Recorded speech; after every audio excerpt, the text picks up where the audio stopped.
It's 7:30 p.m. and I'm calling the work session of Swarthmore Borough Council, June 4th, 2018, into session. First item is roll call. Betsy Larson will not be here this evening, nor will Lauren. They're both have excused absences. Otherwise, everyone else is here, along with Borough Solicitor Bob Scott, Borough Manager Jane Billings. And we have some special guests in the audience as well. The first item on the agenda is the TEFRA hearing. TEFRA, by the way, stands for Tax Equity and Fiscal Responsibility Act of 1982 that we'll be holding this evening. I hereby open that hearing. Very briefly, I'm just going to explain a little bit about what TEFRA, or the Tax Equity and Fiscal Responsibility Act of 1982 is. Under that statute, it's necessary for the borough to hold a hearing for the interest on bonds issued by Swarthmore Borough Authority on behalf of Swarthmore College to be tax exempt under federal tax law. In connection with all of that, there will most likely be a resolution, a health, safety, and welfare resolution pursuant to the Municipality Authorities Act. And that has to do with a finding that the bond issuance and the project for which the bonds are being issued are desirable, or is desirable, for the health, safety, and welfare of the citizens of the borough of Swarthmore. This hearing was advertised on May 18th, 2018 in the Swarthmorean, so we're in compliance with that. A reasonable public notice being required. This evening we have with us counsel for the Swarthmore Borough Authority, Mr. Stephen Goldfield. We have representatives of Swarthmore College. I'm not sure who will be speaking, but before I go any farther, just want to put it on the record, because my wife is on the faculty at Swarthmore College, although I don't believe there is any actual conflict of interest, in order to avoid even the appearance of a conflict, I'm going to recuse myself from any discussion or deliberations of this, as well as from any voting on the resolution that would occur at next week's legislative session. So with that being said, I'm going to turn the gavel over to Borough Vice President Barry Walk, who will conduct this hearing. Thank you, David. Mr. Goldfield, are you ready to start? Yes, I am. Would you like to come up to the podium? Yes, I am, Vice President Walk, and thank you. My name is Stephen Goldfield, Solicitor for the Swarthmore Borough Authority, and what I'd like to really do is introduce Greg Brown, the Vice President for Finance, and Alice Turkville of the Swarthmore College to describe the project that's being financed, and then I'll come back up and describe the legislation that will be proposed next week for consideration by Borough Council. Okay, that sounds fine.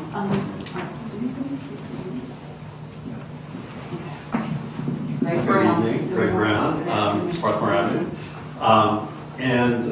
So I think this is probably the third time I've been before you for a borrowing through the Borough Authority. I know, Sarah, this is probably your first with us, but the college chooses to issue its debt through the Swarthmore Borough Authority. That brings some fees to the college, and then we also make an annual payment to the borough in exchange for doing this process. And I'll note the Swarthmore Borough Authority is a child created by Ed Jones and Guy Smith, so it's kind of a nice historical tradition. So the bonds that we're planning to sell in July will total $110.7 million. The projects primarily, I'll just sort of give you a flavor of what we're doing. $78 million of that will go to complete the construction of the biology, engineering, psychology building on campus, of which you're all familiar, and if, like me, you walk down College Avenue, you see it.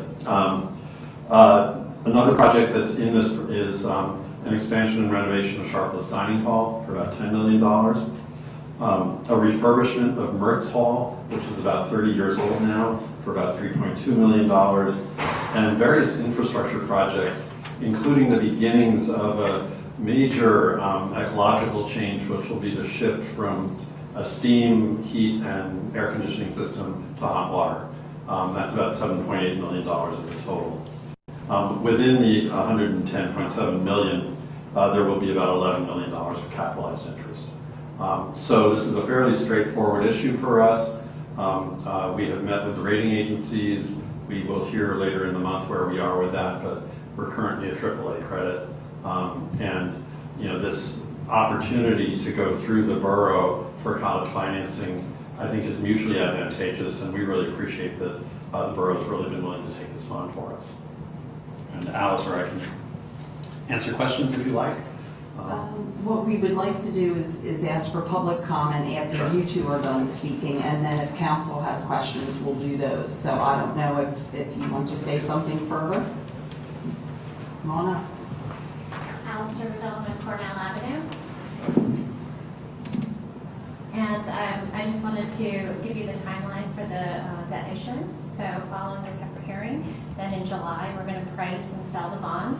And so the bonds will be for sale towards the end of July. That's the timeline. Thank you. Go ahead. I just wanted to acknowledge that the college is a AAA, and that's a big thing in this day and age. It's a rating that they hope to hold on to, and it's the reason why there isn't an underwriter right now for these bonds. This is going to go out into a competitive sale process where the various Wall Street investment banks will bid, and the college will expect to get the best rates of the day with AAA rating, and we appreciate them coming through the Swarthmore Borough Authority as well. There are other issuers out there, but we've talked about how it is a mutually beneficial relationship, and it's been a real good group to work with. So I just want to conclude with a very brief summary of the resolution that we're going to ask council to consider next week. It really has three components. The first is to authorize the financing of the project that was described by the college and the issuance of the bonds. That's what's required under TEFRA, that the highest applicable elected official or the council actually approve the bond issue. So that will be before you. The second thing is that under the state law that Council President Cragen spoke of, there will be a finding that it's declared desirable for the health, safety, and welfare of the people of Swarthmore Borough. That would satisfy the state law requirements. And then the third thing, which is very important, is in the trust indenture, the loan agreement, and the securities offering document, is that the approval and the authorization don't in any way directly or indirectly obligate the credit or taxing power of the borough. The credit being sold is the general credit of the college, so neither the Swarthmore Borough Authority nor the Borough of Swarthmore have any security pledge whatsoever. Thank you. At this time, we invite public comment related to this bond issuance. We're still in the TEFRA hearing. If you have public comment related to something other than this, please hold on to that for when we go back into the regular meeting. Hearing none. Okay, now we will switch over to, does anybody on council have any questions? No? Can I ask a question? Just out of curiosity, Sharples, you're replacing it on the same footprint or new location? Is that still in the works? Or? Short answer, it's still in the works. What we're looking to do is probably an expansion of the Sharpless and probably then converting the existing Sharpless into a student center.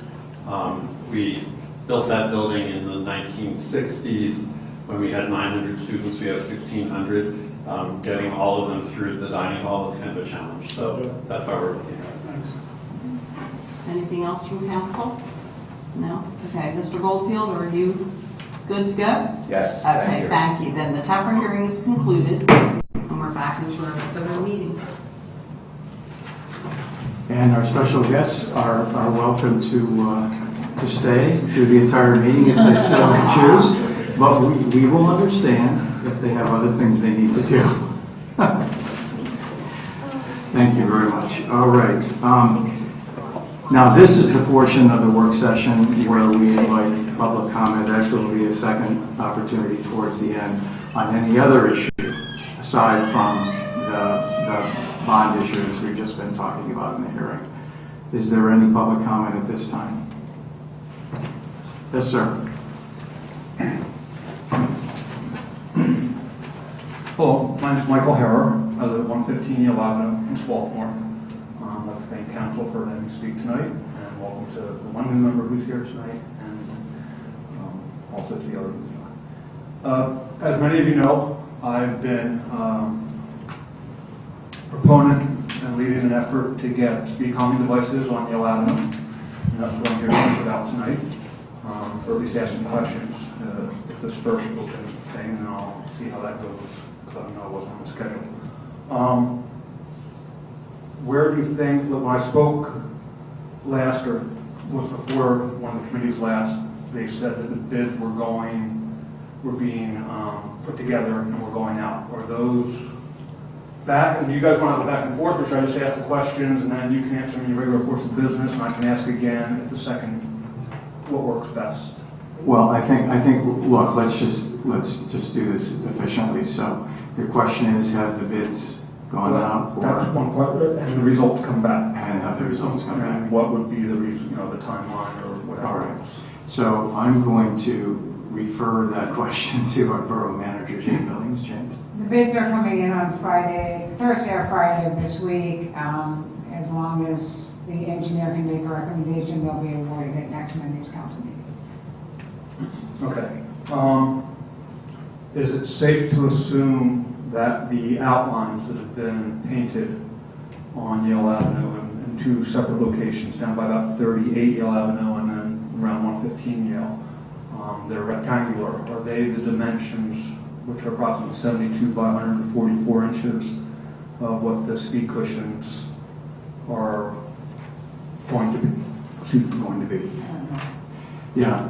I don't know the answer to that. I don't know the answer. They are as proposed by the engineer. There's been no change to the plans whatsoever. So whatever was approved previously is what will be built. Who painted the outlines? Probably the engineer, Probably the to show the Okay. contract, that people who are bidding on the, Okay. who are currently bidding on the contract. The plans are in the bid package. Welcome to look at it if you like. It's public information. Okay. 'Cause that- If the outlines are conformed with the dimensions we talked about earlier, that actually the engineer has proposed, and I assume that's what they are. Okay. I'm going to ask the question more rhetorical, and then I'll go into the follow-up question. If those are, in fact, what the speed pillows cushions are going to be, has anyone given any thought to how the cars are going to react? Now, the reason I ask that question is because these speed cushions are in two different locations. The one down by the park, the street is approximately 28 feet wide, I believe, going from my memory. Whereas the second location between 114 and 115 Yale, the width of the street is about 34 feet wide. Where these speed cushions are drawn is in the middle of each lane. There's about 4 feet between the two of them going across the double yellow line. However, from the edge of the speed cushion to the curb is 9 feet. Now, from talking my own personal nature, talking to other neighbors, it would seem that that's an awfully wide distance, actually wider than any car, wider than the speed cushions, that there are going to be certainly some cars, how many we don't know, they're going to try and drive around those speed cushions, as most people do for any obstacle put in their path. Some will go over it, some will try and go around. The concern is a number of factors for those who go around it, is that with no real curb, so to speak, much like there is down at the park, or 6-inch curb, there could be physical damage to the properties that abut these speed cushions from cars going outside of the paved area. And when doing so, above and beyond the physical damage, there's also the concern that those cars are now going to be entering the bicycle lane there, that is a major bicycle thoroughfare, and they're also getting dangerously close to pedestrians, people with pets that are walking their dog and curbing them along the curb there, that this makes a inherently dangerous situation. I would venture to say more so than is currently there. I've been asked not to speak at the public safety meetings, I believe, starting at the meeting from last May, so I held my tongue. I was waiting to see what was going to be proposed. And now, with the bids going out, I figured better to speak up now than when these asphalt cushions are installed and things become a little bit more permanent, and if there is any agreement with the concerns I am raising, harder to change. So those were my concerns as both my own and my neighbors, and I just want to bring those to board's attention and let you, Right. Well, thanks for your comments. I detected one question in there at the very beginning, and that was, has any thought been given to any of this? And the answer, of course, is yes. I think, as you personally know, having been involved in this process as a citizen, as a concerned citizen, for probably a couple of years, I think you're probably pretty familiar with the work going into the design that we're talking about. I know it doesn't meet all of your expectations and requirements, but it does meet the expectations and requirements of the borough engineer and other professionals who have worked on it. I guess there was maybe one other hypothetical question in your comments having to do with who knows what people will do? And you're right, who knows? I mean, will there be people that go flying over the speed bumps, that try to swerve around them? That's certainly possible. I don't think we should suppose, however, or assume that that's going to happen. And as we mentioned very early on in this process, when we were talking about what kind of speed bumps, remember, there's a long discussion about speed bumps versus speed humps versus speed cushions, speed pedals, all these different possibilities. And one of the advantages of what we're doing now, or what will shortly be done, is that if in fact it doesn't work out, it's not written in stone, it's only written in asphalt. And things can be changed, they can be removed altogether. Of course, all of that would be done with the advice and the assistance of professional traffic engineers, with the involvement of the borough engineer, etc. So I probably didn't answer all of the questions that were in your comments, but I think that's our answer for this evening anyway. let me just clarify something. When I said that any thought going into this two speed cushions, I did not mean to imply that either the borough council nor members of the public had not put great amount of thought into it. I would be more specific into this two speed cushions. It was a very specific because I never, things had been, shall we say, not written in stone. The original, not to rehash all points, but the original engineer's report did say temporary speed cushions, such that a problem like this was more easily resolved. Well, let me just cut you off right there, because we had that discussion as well about whether, even as a temporary solution, whether it made more sense to buy those kind of plastic rubber things that get bolted to the pavement, or to just put down asphalt speed cushions.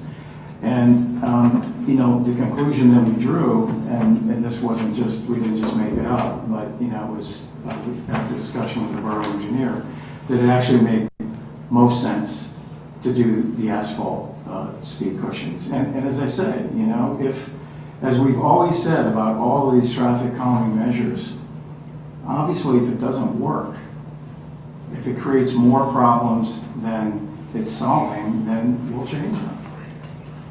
Okay, that just seems kind of, I understand what you're saying. You cannot foresee all possible outcomes, what every possible driver might do under any given circumstance. And I hear what you're saying about the width.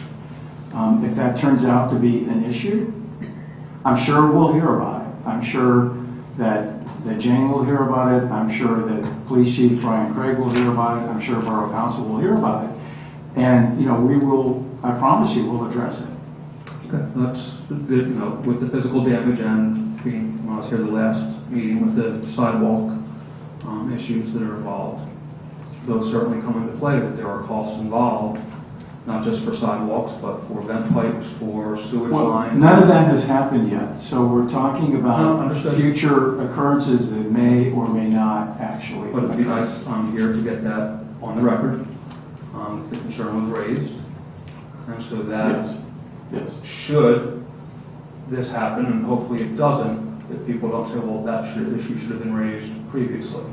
I don't think anyone, I'm not, I hear you. And once again, Mike, we really appreciate all the thought you put into this. And thanks for your comments, and thanks for alerting us to this potential issue. All that we can ask. Thank you for your time. Thank you. Any other public comment? Yes, sir. I'm going to stay on, I'll wait till it's on here. I'm just staying on point here. It's been a while since we were John Becker.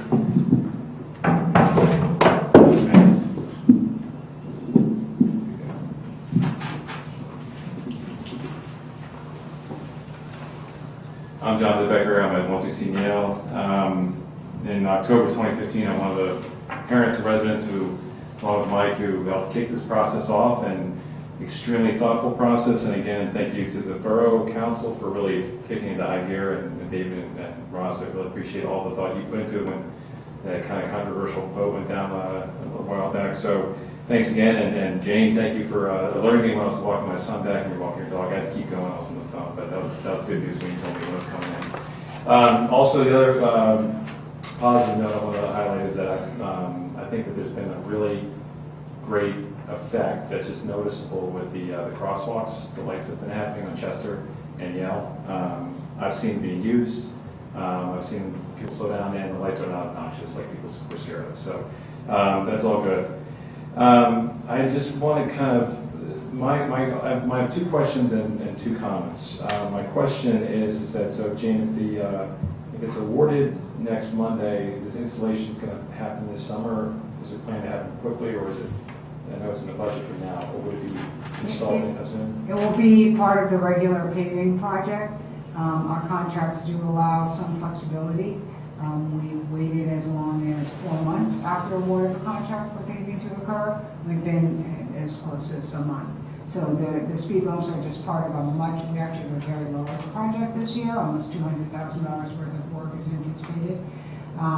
So it'll just depend. We bid with Marple Township and Springfield Township, so it is a fairly big job, and sometimes the contractor gets overextended, so I really can't answer. It just is very variable on weather and other work, as I said, other work of the contractor, and even availability of materials. I don't think we've ever waited more than 4 months from the let date of a contract.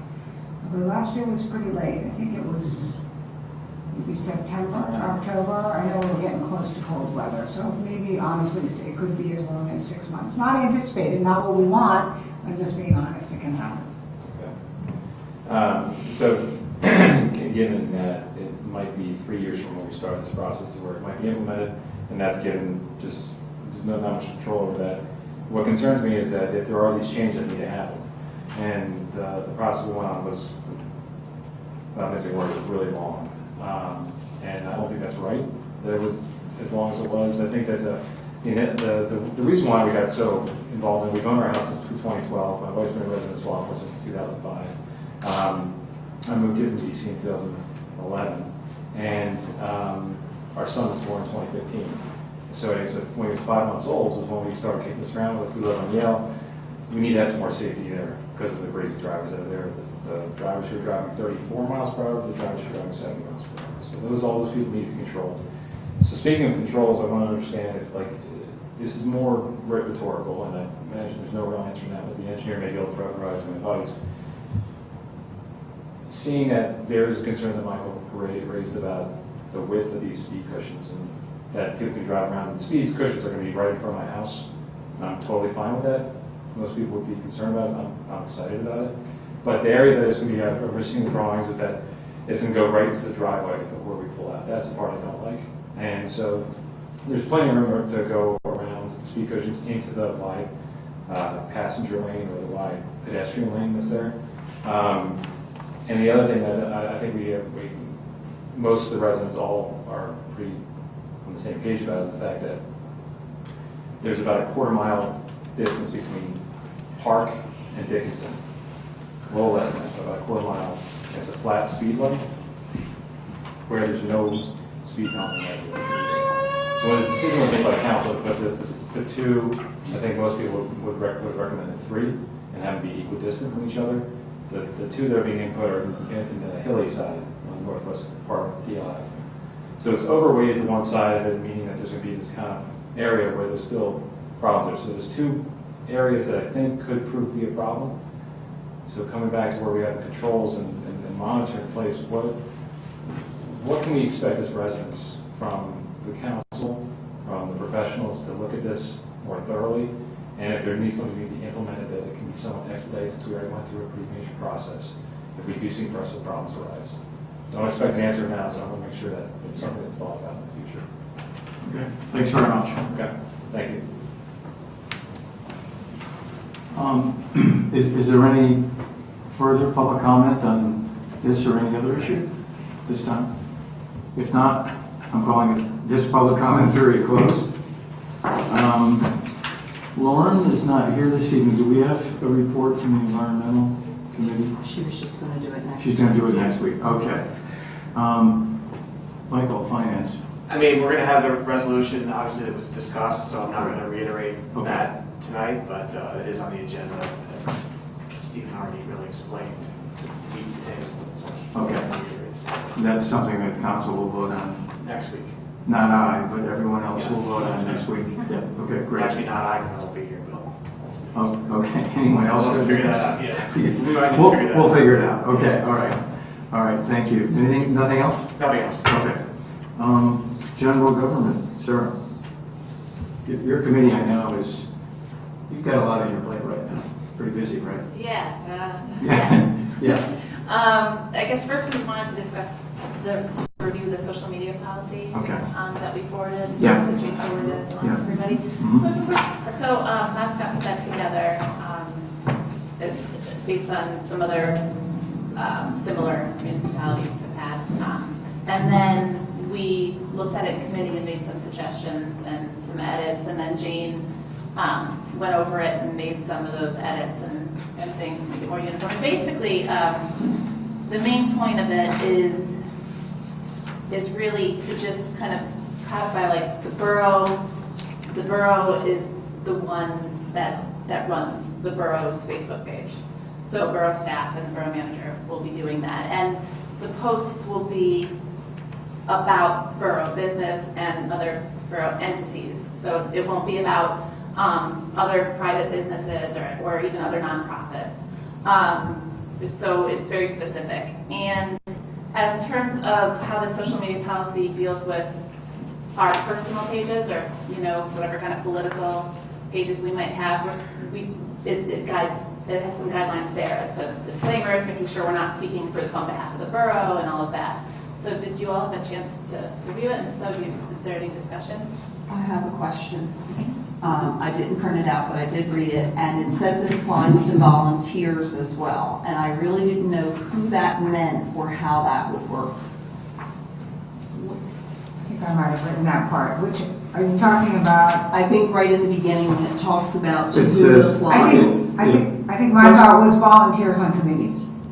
That's what I was Okay. thinking, yeah. Okay. Yeah, maybe that could be clarified. Yeah. Yeah, people who serve, they're all volunteers is what it's on the hearing board and, because their communication should be similarly. All right.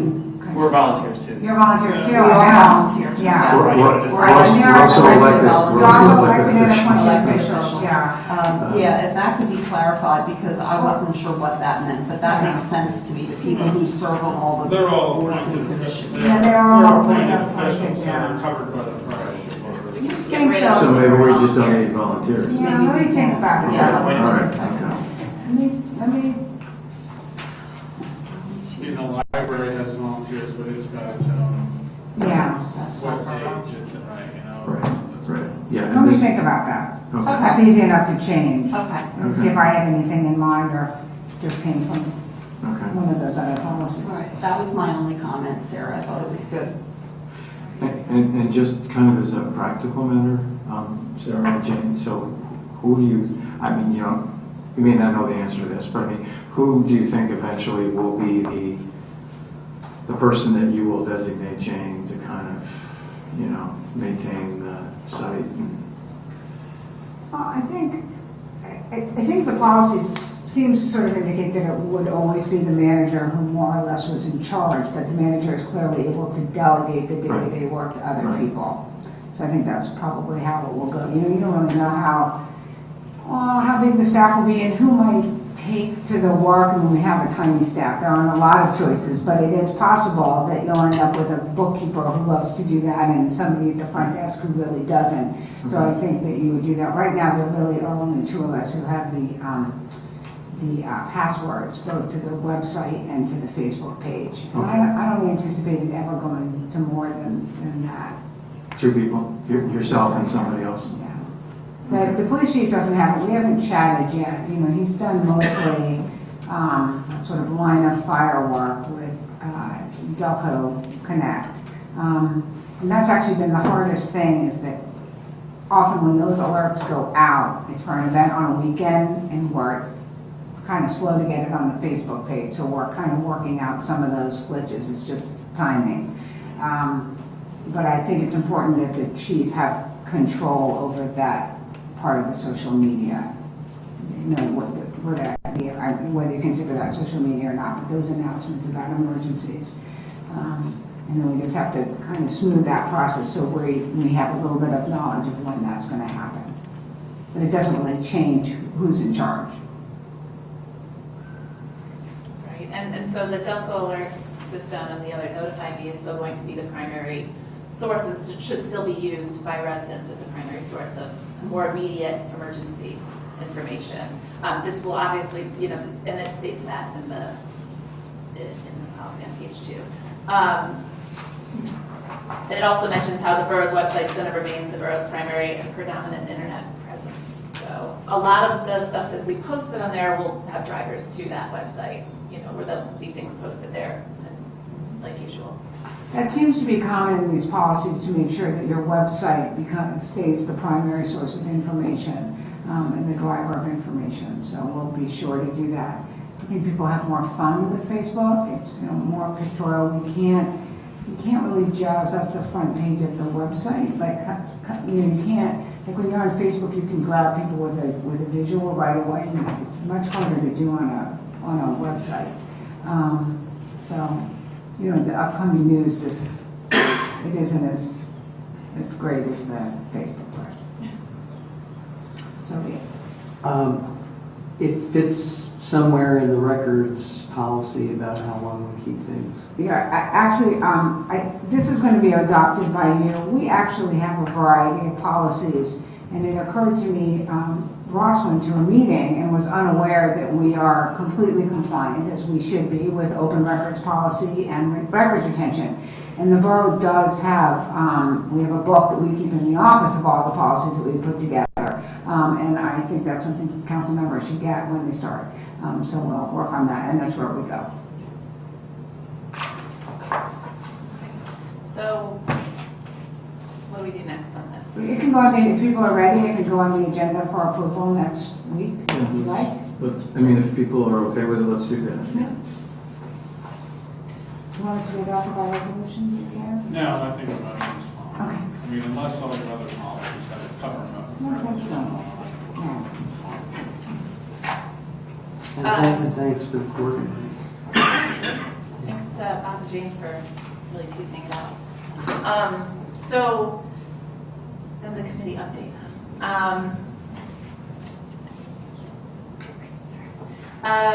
So the truckathon has been a real success lately. It's getting big. There were over, I think they clocked 9,000 people the last one, which is pretty big. And so the co-op has actually approached Swarthmore Town Center regarding increased involvement in the truckathon with maybe even plans to, so they're going to plan to work together and partner on, figuring things out for the fall one. And then from there, they're going to figure out how much they would like to be involved in the truckathon. So Anita gave an update to the committee about that and mentioned about changing a few things like the festivals cleaning up after themselves and sweeping the streets and things like that. So that's going on. There's also, well, I'm going to let Jane, we want to do it during the management. That's fine, you can do that, yeah.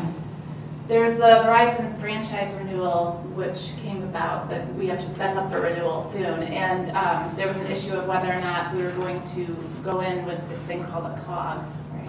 Well, we're a member of the Council of Governments, and we're talking about hiring an attorney, that's right. Mm-hmm. Yeah, they were talking about hiring this attorney who was going to do the work for that group, which would be pricey. And Jane, is pretty well versed in what's going on. She says she can pretty much handle it with the consultation of Carl. Yeah. From which is a more affordable way from Bob's law firm. Yeah. So the last time, 15 years ago, was it 15? Yeah, I think so. Or 12, I think maybe it was a 12-year Yeah, agreement. It's up next year. The Verizon agreement, we did use a firm out of Pittsburgh, Cohen Law Associates. The first time we put together a franchise agreement with Verizon. We have never used outside counsel. I shouldn't say never, because the first Comcast was Suburban Cable. It was before my time. And neither of us were here, so I don't know. There are some advantages to going together as a group. I think they become more limited over time. These are all public agreements. You can pretty much see what other people are getting. So obviously we consulted with Bob. And Carl, his associate, has chatted with Carl, and he's become somewhat of an expert. He's quite interested in the issue, and he was confident. You kind of want to get the best deal, but so much of it is prescribed by federal legislation. You can't start charging for things that the federal government doesn't allow. You can't charge more than a certain percentage of franchise fees. So I think there are things to look out for, but they tend to be the same municipality by municipality. And the cost to go with Cohen Associates, I think, was probably going to be about $6,500. And the return was questionable. One of the things that all of the cable companies do is they, at the completion of the negotiations, they give a one-time contribution to the municipality for I don't know what they call it, technology grants, kind of things. Things like microphones here, things that help televise your meetings. Right, and they do give us a PEG channel, that's public educational governmental channel, but that's required by the government. But they'll give that anyway. That's just a pretty standard part of the negotiating practice. I don't think we would be foregoing that in any way by not using Dan Cohen's firm. So we just thought we had local counsel. It would probably be at most a third of the cost, I would say. And Carl was pretty excited about doing it. You do need someone who's kind of interested in it, don't you think? And he's doing a lot. He's doing a lot right now, and the variables over which you can negotiate are just so small. Yeah. It's I don't think it's worth the outside counsel. Yeah. I'm not hostile to him. I just don't think it's Right. worth the extra pay. I asked Verizon. Verizon initiated negotiations about 2 years ago, but that was just to get it on the record. Now that we know, I did contact the person and ask them to send us the first draft, which will then go to Carl for review, but it's been a couple weeks since. It's probably also worth commenting that the actual amount of money that we're collecting is declining, right? Because people are not watching or cutting their cord, so You'll that see that. $6,500 is more significant on the total dollar amount than if you look backwards. When we signed the suburban cable one, it was on the rise. Right, and you'll see that in the financial report, which I got the first draft of. The cable revenue is down. I don't know if I call it significantly. Maybe I would call it noticeably, and I think that's going to continue. Thank you. Sorry. No, thank you. So we discussed that, and then we've also been, I know that we brought it up before, discussing the issue about Swarthmore College students' voter registration and voting locations.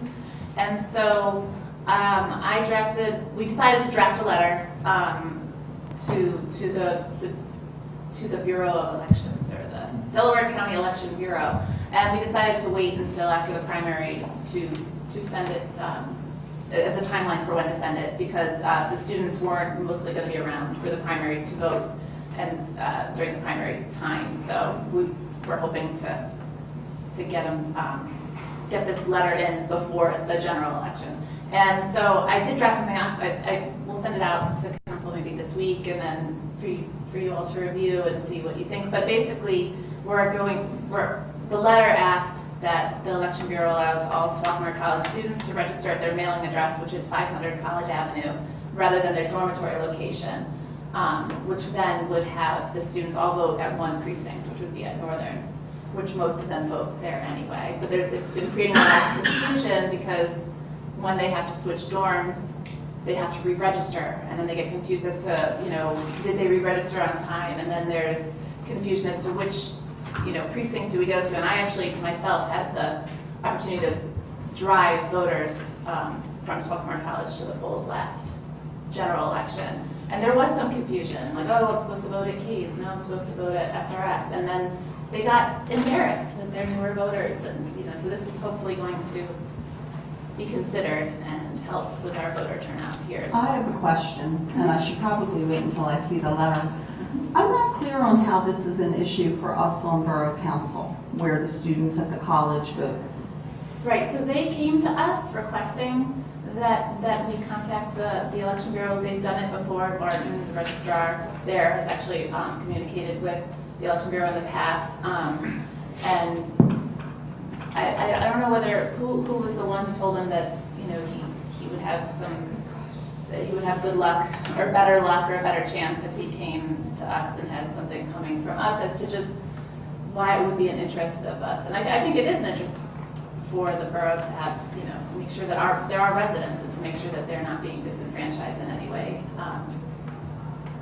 My understanding when it first came up was that the county was looking to see that Swarthmore didn't object to it. That ultimately the county would make the decision, but they wanted to give the courtesy of seeing if Swarthmore had any objections. Right, so there's one paragraph, I have the draft here, but I'll send it out to you. But there's one paragraph in the letter that talks about the polling places in which they're voting at and what burden it would place on the borough, on the polling places to change and things like that. We did talk to the judge of elections. Was she the judge of elections? One of the precincts. Of one of the precincts, and we got some numbers on it. And so it's just us, I think that coming from us saying that we've gone through the numbers and we realize that moving everybody to one precinct wouldn't be a huge burden. That coming from us means more. And I think maybe the county wants to make sure we're okay with it. I'll have to read the letter. It's an interesting concept, because I'll just say I want to be careful about getting involved about where people here vote and us being involved in who votes where. I think that's something we have to think about. Okay. Yeah, so I'll send the letter out and then we'll have more discussion probably next week at our meeting. Thank you, Sarah. So I think that's all for now. Okay, great. Thank you, Sarah. That's, like I said, you've got a lot on your plate. Thank you. Planning and zoning, do we have anyone here this evening to, no, we don't. So that'll be next week as well. Ross did go to the. I did. Yeah. Okay. All right. I can just comment that I Sure. attended the presentation in Nether Providence. Okay. And so there were two principal people working on it. I forget their names right now. Ann O'Toole and Rick Trails. Yes, they put years of work into this. They came up with a big, huge, thick, like 100 and whatever page plan document. 150 pages or something. Yes. Yeah. I looked through it. It looked very reasonable. It's kind of a blue sky document about these are things that might be needed in the future in terms of open space and recreation. There's, they went out and visited every single open space in the geographic area, and photographed it, did research on it, interviewed people. So it was basically a collection of information about what is there in these communities, what could be done, what might be needed. And my understanding is it's a foundational document so that in the future, if the specific municipalities want to either themselves or collaboratively with each other do something, like they were talking about the Leaper Trail, and there's the bike trail, and there's potential connections with other communities, that having this overarching plan document helps because it shows grant-making authorities and approval authorities that there's significant thought that has been put into this. So it seemed basically a good document. I would say that's accurate. Susan Kelly is here. Susan was actually instrumental in getting the grant that's paid for most of it. And what Ross said is correct. It is a document that I think anybody could read it and say, the SRA doesn't exactly do that, or you forgot this about a swim club, but I think overall it will be a good document for grants and perhaps for recreational impact fees, which is something that some communities have in their land development ordinances. If you can show a need for recreation facilities, that's discussed out with the solicitor and the planning and zoning committee another time. If you all have received a copy of it in your Dropbox. Council will be asked to pass a resolution. I might actually have that in time for next week. If you don't, then it will be in July. And I can send it out. If it's too soon, you don't have to approve it, but it will probably be on the agenda. Did you say, did Nether adopt it? Did they approve it? I do not recall that being on the agenda. Okay. Yeah, they We were. all left. We left. We were invited to stay, just as you always invited your guests to stay. But we didn't stay. Well, they usually don't. No, we all left. I gave them Thank you for home, staying, by the actually. So I'm just going to make a note that, again, if you see that on the agenda, that's why. It will be a good document. It will be a good planning document. I'm sure all the municipalities will reference it in applying for a grant. And one nice thing will be that school, that Nether Providence bought, the old Summit School. Oh, yeah. I mean, there's a real possibility there that if with some cooperative work that we'll end up with a center there that all 4 municipalities could use. That's kind of exciting. Yeah. It is. Okay, great, thank you. Thank you, Ross. Thank you, Jane. Public safety. Thank you. We did not meet in May because of Election Day, but we will be meeting next week, June 19th. That's not next week, it's the week after, at 7:30 p.m. And I just wanted to reiterate that the public is welcome to attend the Public Safety Committee meeting, all committee meetings, and speak during the public comment period. That meeting's here in this room at 7:30 p.m. We always welcome public comment. That's it. Thank you, Mary. Ross, Public Works, you have a report or? Okay, we will be meeting at our regular time, which will be Thursday, June 28th at 8:30 in the morning here. Okay. And I'll just report that at our last meeting, and this may have already been covered, I missed the last meeting, but we've got 2 new picnic tables with benches and 2 grills going into Little Crumb Creek Park. The new truck for the borough is on its way. Let's see, in terms of continuing business, at the next meeting, we will once again discuss the potential sewer lateral ordinance, which we have a draft of that. The committee is discussing it. I plan to actually make contact with some realtors in the borough to talk with them about it.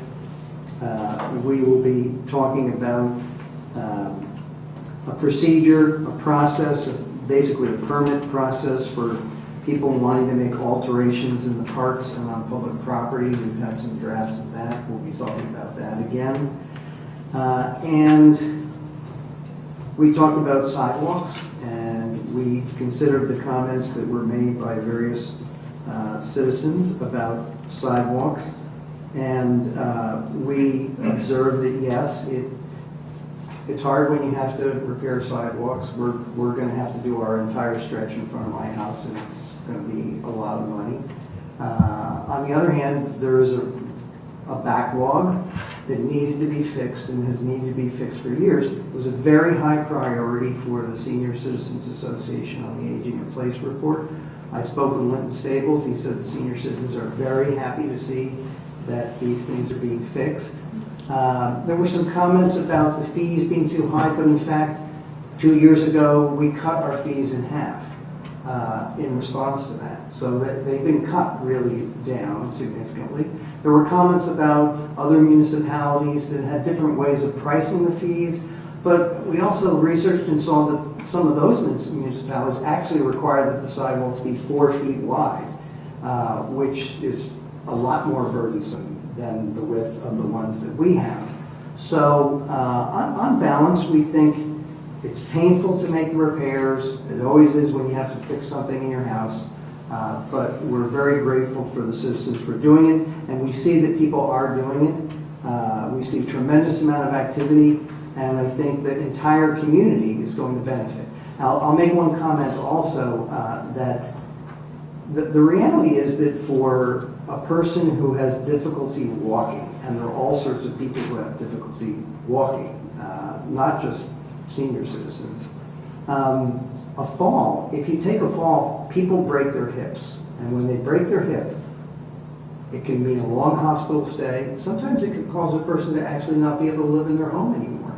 So, although we think of it as a de minimis thing, it's actually a pretty serious thing when a person falls. And actually, most people actually have their most serious injuries falling. That's the reality in our world. They don't blow up in an airplane. They don't die in a nuclear war. They fall, like usually in front of their own property.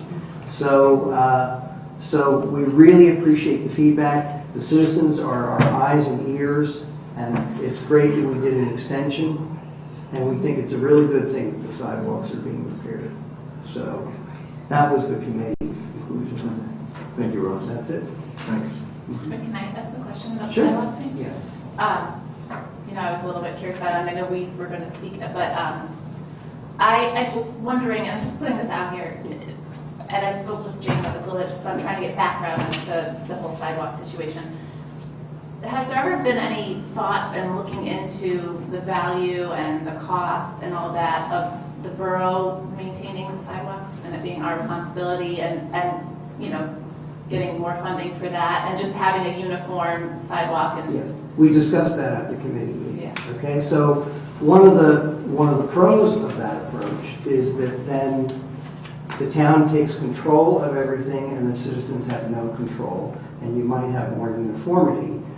But on the other hand, then you have your town telling people a lot of what's going to be done on their property.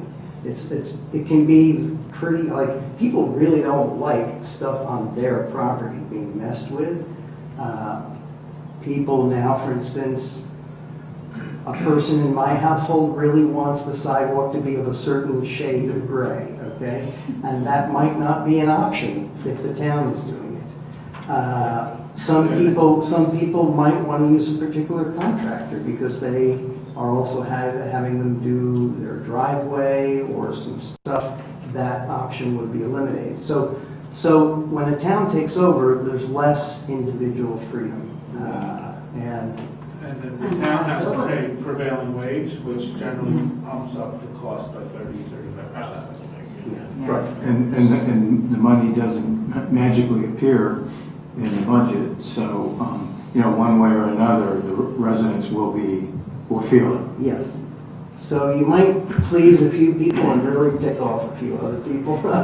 You know, it's just I'm not. just thinking in terms of safety. And it's even more expensive is what, Yes, to do it collectively, which Yes. is counterintuitive. yes. Is what- But these are good things to bring up, Yeah. and sidewalks, like traffic, are always going to be an issue. So I really appreciate your thoughts on that. Anything else on the public works That's side it of for things? public works. Okay, great. Any other business to bring before council? All right. Our mayor is out doing his work, or some of his work. And so now we're into the second public comment period. Anyone care to address council at this time? Let's see if I can get this down. Susan Kelly, 339 Vassar Avenue. I just want to encourage all of you to read that comprehensive plan called the Corpus Plan and really think about how we can put some of the improvements that are suggested in there. Jade and I went to meeting after meeting during the snowstorms and tornadoes and everything else for 4 years on this, and each community had about 4 representatives, and I think we were diligent in always being there for all the meetings, and thank you for Mary and Ross and Jane for attending last week.